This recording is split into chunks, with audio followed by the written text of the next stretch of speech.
All right, so I'd like to kind of talk about the Yamaha GP HO. So that's going to be the naturally aspirated variant. The SVHO would be the supercharged version. And I'd like to talk about kind of my thought process of why this ski ended up winning out, as far as it is my ski, so purchased with my money there. But want to talk about the things that bother me, just so we can get them out of the way. And a lot of the things when it comes to like a jet ski or whatever, motorcycle, whatever kind of toy you're purchasing, a lot of it boils down to what you're doing with it and the environment you're in, if it's the right choice. So we'll actually jump into the material used for the hole, and we'll jump into that first. And it could be a negative, could be you could see it worth the sacrifice. I think in my case I perceive it as a negative, but it does, depend on your situation. If you look in the water here, we're on Cave Run Lake, which there's lots of stumps, there's not a lot of sand, there's a lot of rocks and stuff like that. So a lot of times those stumps can hide from you until the last minute, and there's nothing really you can do, so you might impact a little bit on the hull of the boat there. And the Nano XL2, which is what this whole material is by Yamaha, is it's not quite like say the Sea-Doo, where they have kind of basically, there's a little bit of fiberglass, but for the most part it's really just plastic. This is going to be still more intensively going to be on the fiberglass side of things as far as the whole material, but there is still that plastic reinforcement. Why they're doing that is they can make it really thin that way, and still hopefully get enough structural element to it. But sorry, I have to kind of don't want to swim today, it's pretty cold. But also don't want it to wash up onto the shoreline and onto the rocks here. But yeah, that material is more sensitive, so for one, it's going to be more expensive to repair. It's going to get damaged easier. So these are kind of the negatives when it comes to that whole material. And if you're not in an environment like me, where you don't have to worry about running up onto maybe a rock that's hiding under the surface just barely, or a stump that's hiding under the surface just barely, maybe not a big deal, because the advantage is that you get much lighter hull, and weight is going to play a role when you talk about handling and performance as a whole.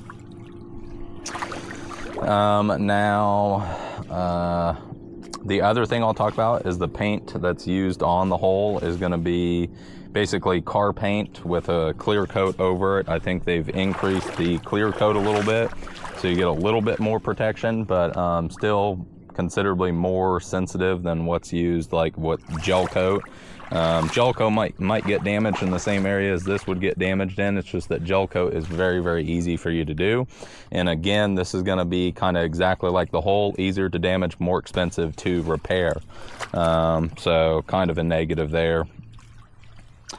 But if you're, again, not in an area that's really going to take that damage, I would say that the paint they use is less prone to getting bleached out and things of that nature. So that would be kind of the advantage to that.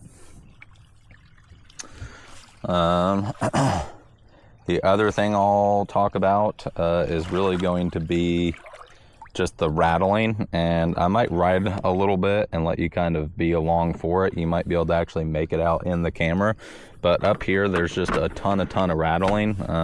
When it's rough choppy water, you just get a ton of noise. It's like being in like a cheap rental car, and you just got rattly plastics, and it is coming from here. So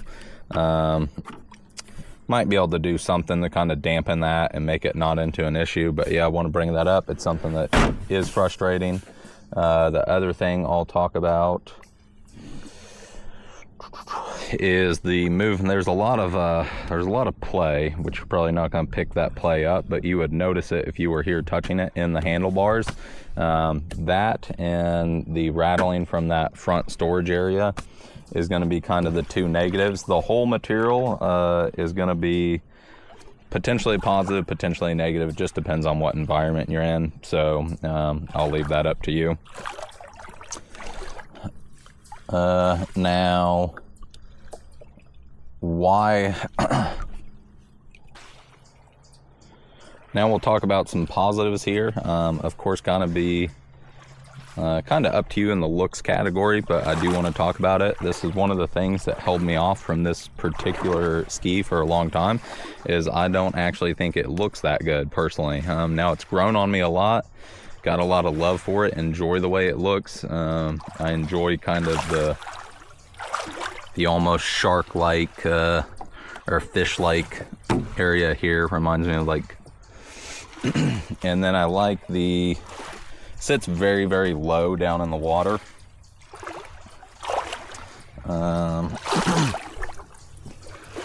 again, looks are really up to you as well. So if you like the looks, great. If not, but yeah, I enjoy the looks of it. It's grown on me a lot. I think it looks a lot more old school than say like a Sea-Doo.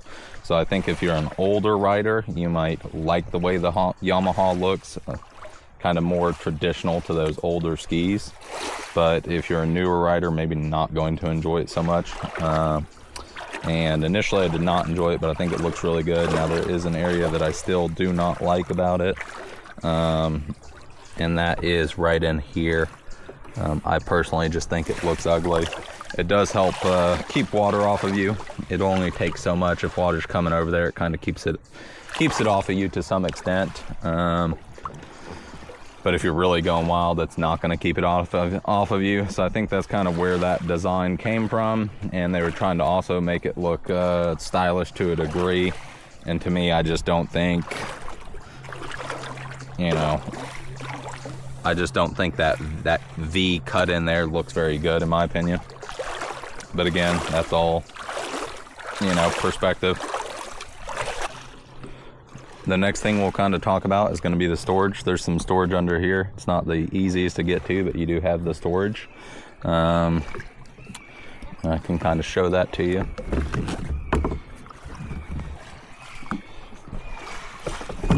These do float if they drop into the water, but yeah, you've got this little storage here.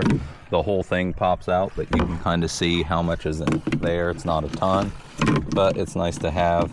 And even though this is kind of a performance-orientated, fun-orientated jet ski, there is a lot of stability, which I'll show you later, and there's a lot of storage. The glove box in particular, there's a ton of storage. I think it's really good, at least. I mean, I know you can't really see down in there because it's chock full of stuff, but I mean, I got my phone, my keys, my wallet. I've got a big thing of sunscreen. I've got a rope. I've got the headpiece to hold the camera on me for a first-person kind of view. And everything has a water seal on it, so you can keep everything. I've never had anything get wet inside of there, but I've never flipped it either. And same with the front. There's pretty good storage on this front area. I've had, right now it just has these to guard it when I'm, docking. You've got your fire extinguisher down in there, which is kind of a horrible place for the fire extinguisher. If the ski's on fire and you're trying to get into the front from, right here, and you're reaching over those bars, yeah, absolutely sucks. But also got something for diving there, and then I've got an anchor in there, and I've got an oar in there as well. There's still plenty of room. I've had a big camera bag in here for DJI, a drone. Fits in there pretty easily. Even with all this stuff, it's still fitting in there. So if you wanted to pack like a small or medium-sized cooler, it would be really easy still with all this stuff. In fact, I got a cooler backpack, and I was seeing if that would fit, and it does fit, and it fits with everything that's currently in there. So even though this is more towards the fun side of things, really good stability and a lot of storage. And I love that your storage in that glove box area is really big. So the stuff that you want handy and able to get to really easily while you're on the ski, I mean, easily gonna fit you, and if you've got a passenger, easily gonna fit your phones, your wallets, all that kind of stuff. You know, a couple water bottles. You probably get like 3 in there, honestly. So yeah, a lot of storage. I do appreciate that.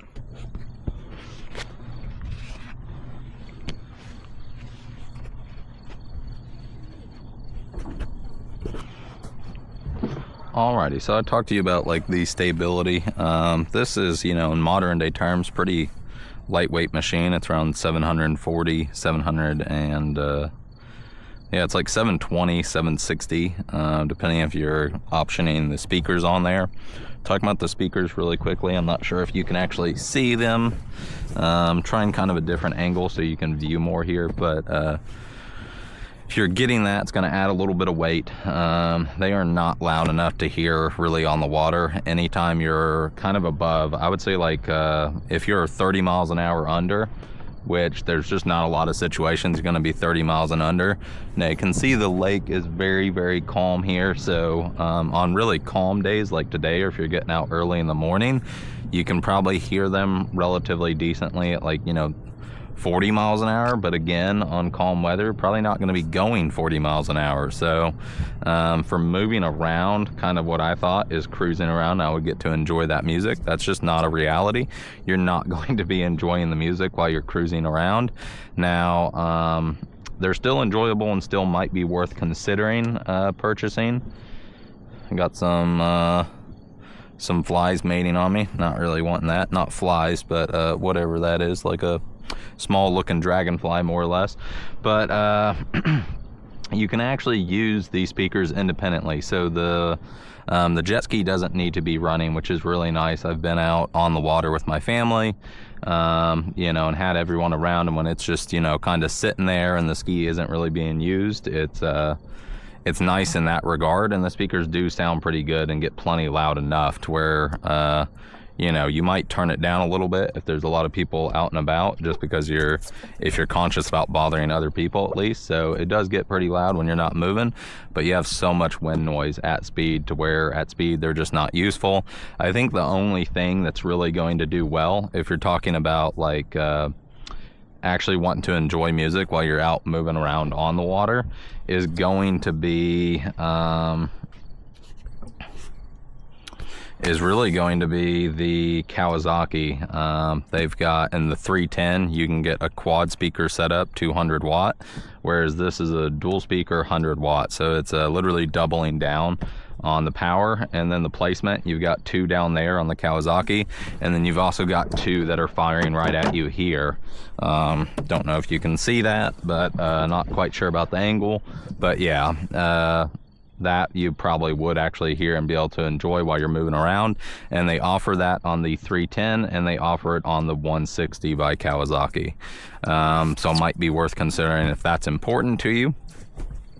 But in the regards of what I was really wanting, what I enjoy being out on the water is the exploration. So going to a different lake, different area, getting to enjoy nature in like the laziest way humanly possible, more or less. Although you do on a busy lake get the shit beat out of you with this particular hole design. But yeah, as far as like stability, it's really impressive. The other thing that was important to me really boils down to the sporty aspect of it. I wanted something that handles nicely. I enjoy sports cars, I enjoy luxury cars, I enjoy motorcycles. So the thrill aspect is important when it came to purchasing a jet ski. And what it really boiled down to was a GTR X300 or this 24 GP HO. The GTR X300 obviously going to make a lot more torque, and it's going to make a lot more horsepower. It makes 33.3% more power than this. This was just recently kind of overhauled. It used to be a 1.8 liter 4-cylinder that was in the GP HO, and now it's a 1.9 liter 4-cylinder. So slight bump in displacement there, and then some other overhauls as well. So previously it was making 180 horsepower. It is now making 200 even, which is a good amount of power. Does not feel crazy on a calm lake like we've got today, but does feel really, really good, and feels, you know, like way too much power on a busy lake where you're just not really using all that power, honestly. So yeah, so it kind of again depends on your environment, but yeah, you do get pretty much the maxed out. You can almost basically, now this is according to the onboard readout, so it's not GPS based speed, but I can do 66 on any lake condition miles an hour. And recently, kind of as the engine's breaking in more, saw 67 miles an hour, and as of today saw 68 miles an hour claimed top speed. But it really wanted a calm, glassy surface to hook up enough to get that 68 miles an hour. But I think the combination of really calm water today and the fact that that engine is really broken in is getting more speed. And if you don't know, jet skis are all capped at 69 something miles an hour. It's like 69.4, so you might have them exceed that for a little bit, like they might jump up to 70, maybe even 72 miles an hour, but they are going to trim that power back and get your speed down to 69, you know, or a little bit above 69.6 miles an hour, something like that. So as far as like achieving the top speed you can on a jet ski, the GP is definitely going to do that. But when it comes to acceleration, the GTR X300 is going to have a lot more torque, a lot more horsepower, and I think they probably seems that the whole design and just the design from Sea-Doo hooks up better coming up out of the water. This does hook up really well, but not sure you can see the plane. Don't even know which way you're looking really, because it's a new angle we're playing with. But yeah, this the acceleration with more power and better hookup from the GTR X300, it's going to have a lot more of that. And then because it is supercharged, there's more tunability, more ability to play with it. But this is going to be the sharper handling machine, and it's going to save you money across the board, and money does play a role in my decisions, obviously. So it was about $3,000 cheaper on the purchase price. And then the GTR X300 was going to be more money to insure. And then of course the GTR X300 is going to eat a ton of gas. There are two reasons for that: because it is supercharged, it's going to eat more gas anyway, but the whole material on the GTR X300 is their it's not their fiberglass hull design. It's basically just plastic with a little bit of fiberglass runners to increase strength. But what you get is a very porous hull material, so it catches and makes more water resistance. Like top speed on this and a GTR X300 is going to be, you know, maybe 1 mile an hour, 2 mile an hour difference maximum. So the top speed is going to be very similar, because this has a slick hull that cuts through the water and doesn't have as much drag. But acceleration with, you know, more torque, more horsepower is going to be a lot more on that. But it's going to eat gas like crazy, and this already eats gas like, you know, quite a bit, honestly. You know, if I'm driving aggressively, I mean, I can drain the tank in about 3 hours. 4 hours is probably my normal, which I am on the more aggressive side when it comes to riding.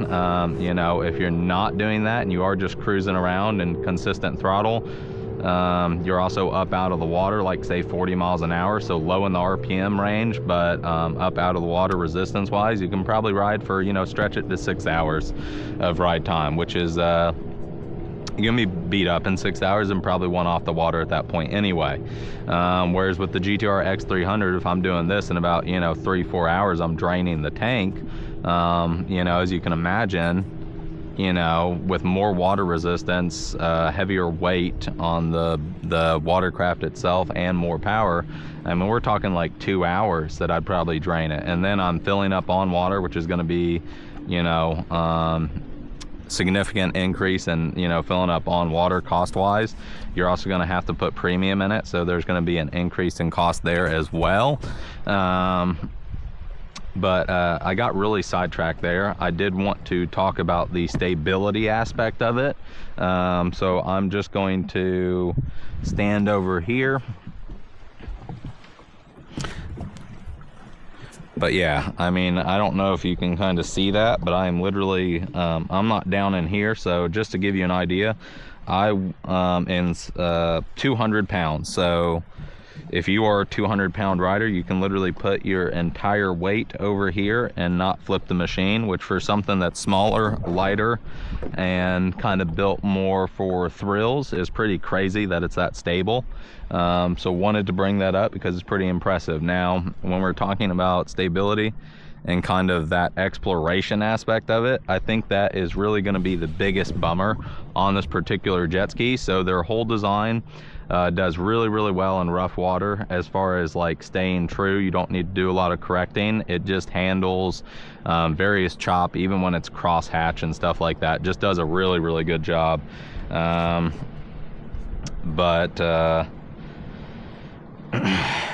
But it does beat you up. You are feeling every impact when you're going through waves and chop and stuff like that. Whereas something like the Kawasaki with a deeper kind of V is going to cut through that water a lot better. It's also heavier, so it's going to cut through the water better. So the combination of the whole design and that it is a light machine, it's kind of the lightest.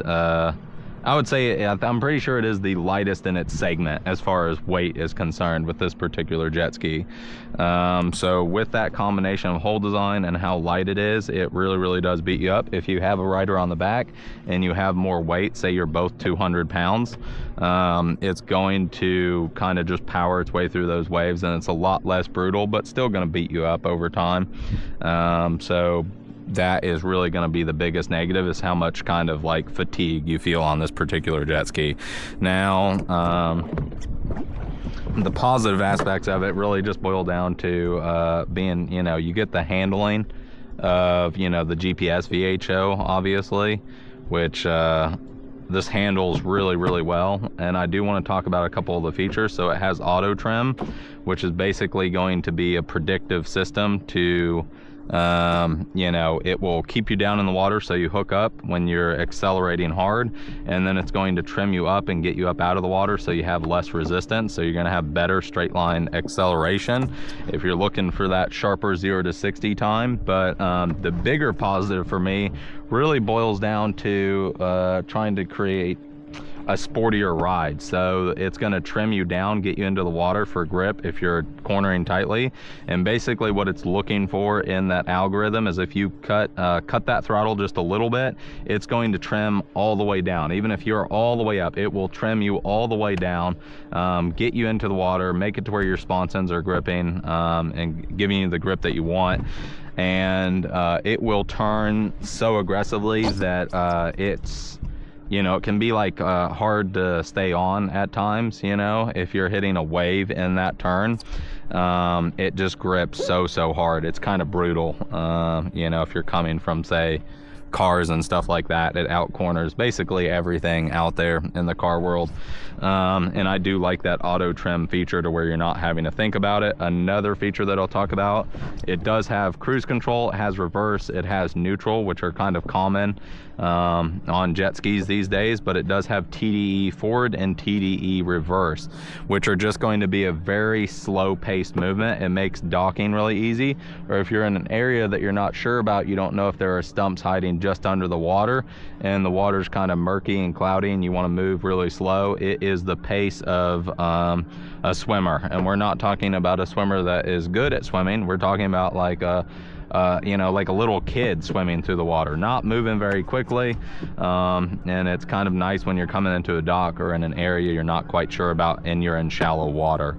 And they have that on reverse and forward. It does have this is, you know, got some options. You can do up if you're riding upright. That gives you, I kind of have it in the in between, so if you want to stand up but it still feels comfortable like this, or you can get it down. You've got kind of 3 different settings there.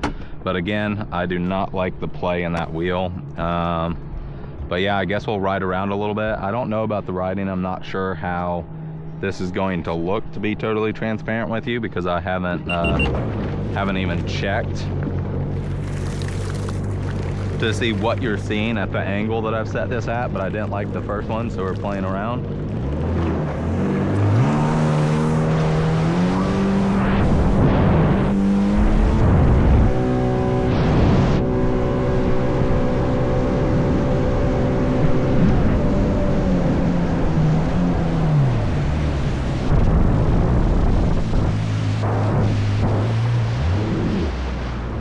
And then one thing I forgot to mention, it does have braking as well, which is not meant to be like braking in a car. You're not coming to some rapid stop, but it does help with slowing down and stuff like that.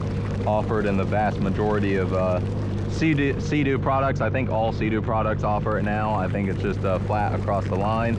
And I believe it might be the same for Yamaha as well. But kind of wanted to talk about that. It does have braking functionality. But again, it's not like the braking that you would think about in a performance car.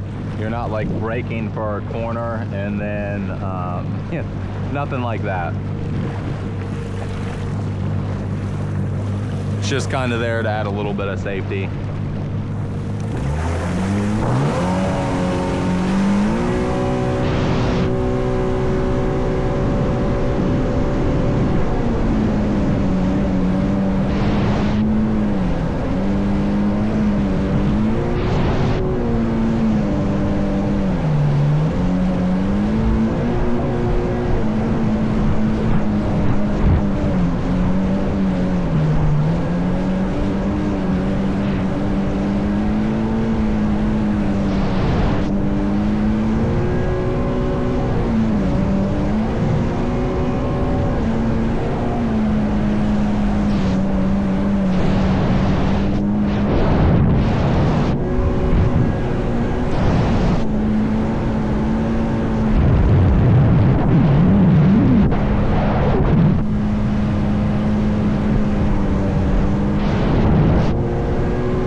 Yeah, I think I'll wrap it up.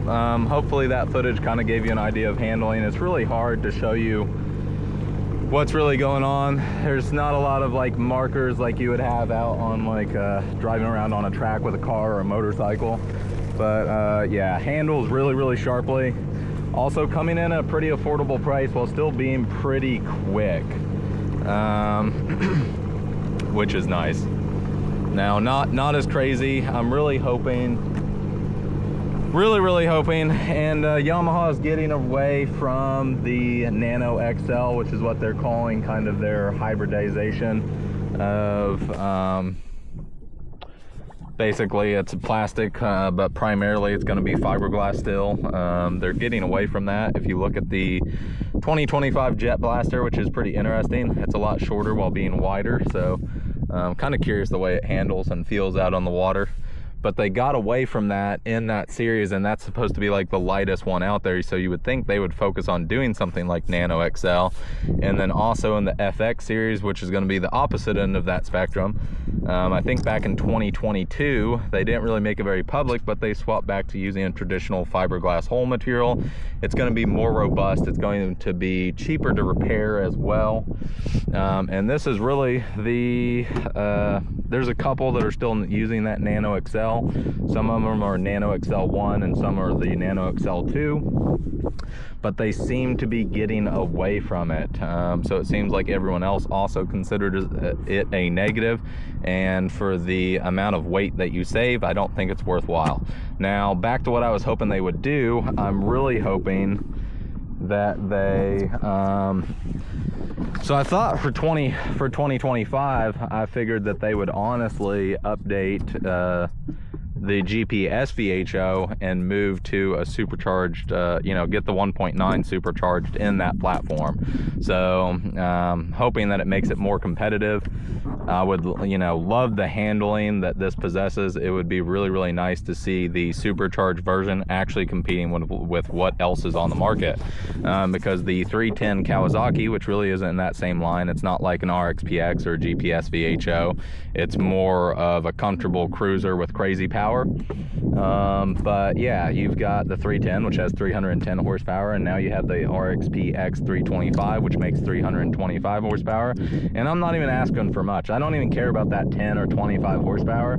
I just want Yamaha to actually get their power up there to like a respectable amount, because the GP HO is 250 horsepower. That is a 75 horsepower deficit compared to the leader, which would be that RXPX 325.